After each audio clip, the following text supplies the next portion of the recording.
सोच है हमारी पार्टी की, जो महात्मा गांधी जी की सोच थी कि देश का विकास तब तक पूरा नहीं होगा जब तक ग्रामीण विकास पूरा नहीं होगा, जब तक गरीब से गरीब जनता अपने पैरों पे खड़ी न हो पाए। पंचायती राज की जो सोच है, जिसके तहत आपको अपनी सत्ता अपने हाथों में दी गई, ये कांग्रेस पार्टी की सोच है। लोकतंत्र की सब समान दृष्टि से सबको देखा जाए, ये कांग्रेस पार्टी की सोच है। और लोकतंत्र जिसमें आपका सबसे बड़ा अधिकार, आपकी सबसे बड़ी शक्ति आपका वोट होता है, एक बहुत बड़ी जिम्मेदारी दी है संविधान ने आपको। ये कांग्रेस पार्टी ने ये नींव डाली इस संविधान में, क्योंकि हमने सत्याग्रह किया और अंग्रेजों से आजादी की लड़ाई लड़ी। और ये आजादी की लड़ाई नेताओं की आजादी के लिए नहीं थी, ये आजादी की लड़ाई जनता की आजादी की लड़ाई थी। वो महापुरुष जो इस देश के लिए शहीद हुए, वो चाहते थे कि यहाँ बैठे एक एक भाई को, एक एक बहन को सत्ता अपने हाथों में मिले, एक पूरी शक्ति मिले, जिससे वो अपने जीवन और अपने भविष्य में बदलाव ला पाए। इसीलिए सबसे बड़ा काम क्या किया है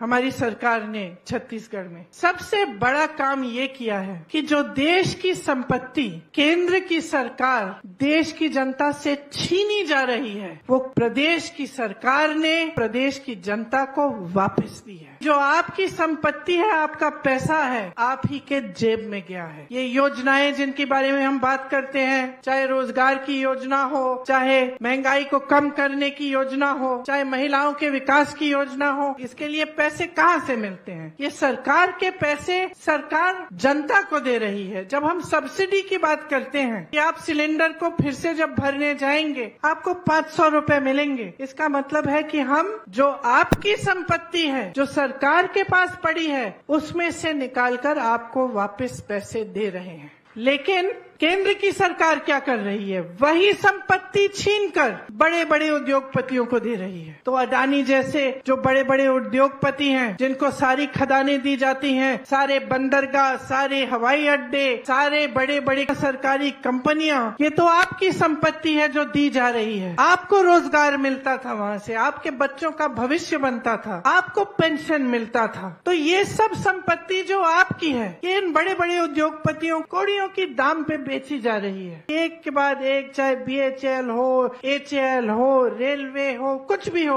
एक के बाद एक बड़े बड़े उद्योगपतियों के हाथों में जा रही है। हम समानता की बात करते हैं, हम कहते हैं कि सबको शक्ति मिलनी चाहिए, सबको सत्ता मिलनी चाहिए। जो जनता की संपत्ति है वो योजनाओं द्वारा जनता के लिए कार्य करके, विकास करवा के जनता के हाथों में वापस जाना चाहिए। ये लोग कहते हैं उठा के अपने उद्योगपति मित्रों को दे दो, तभी तो बेरोजगारी बढ़ रही है, क्योंकि जहाँ से रोजगार बनता है वो सब माध्यम इन्होंने बंद कर दिए हैं। तो बस यही बातें आपको मैं कहना चाहती हूँ। सोच समझकर अपना वोट डालिए। जिस दिन आप वोट डालने के लिए जाएंगे, मेरी बातों को, बघेल जी की बातों को और साहू जी की बातों को जरूर याद रखना, क्योंकि ये वोट आपका है और आपके लिए है। प्रदेश आपका है, इसमें कितना अच्छा हो सकता है वो आप देख चुके हैं, और भी देखने को बाकी है। बहुत और काम हो सकता है आपके सहयोग से, और इससे पहले जो हो रहा था वो भी आपने देख लिया है। आसपास के प्रदेशों में जो हो रहा है वो भी आपने देख लिया है। तो सोच समझकर जागरूक बन के अपना वोट डालिए। और मैं जानती हूँ कि आप जब जागरूक बन के अपना वोट डालेंगे तो आपका वोट सिर्फ और सिर्फ कांग्रेस पार्टी को जाएगा।